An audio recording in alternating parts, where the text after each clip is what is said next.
Welcome to new TV Telugu.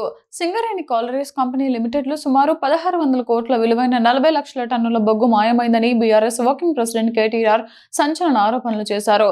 ఈ భారీ కుంభకోణంపై sitting జడ్జితో న్యాయ విచారణ జరిపించాలని ఆయన డిమాండ్ చేశారు.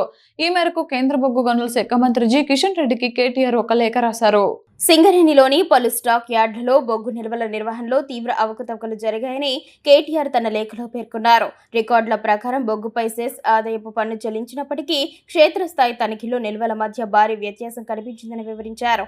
ఈ వ్యవహారం వెనుక బొగ్గును అక్రమంగా తరలించి బహిరంగ మార్కెట్లో విక్రయించిన భారీ కుట్ర దాగి ఉందని ఆయన ఆరోపించారు. ఈ కుంభకోణం వెనుక ముఖ్యమంత్రి రేవంత్ రెడ్డి నేతృత్వంలోని రాష్ట్ర కాంగ్రెస్ ప్రభుత్వ హస్తం ఉందని లేదా బాధ్యులను కాపాడేందుకు ప్రభుత్వం ప్రయత్నిస్తుందని కేటీఆర్ విమర్శించారు.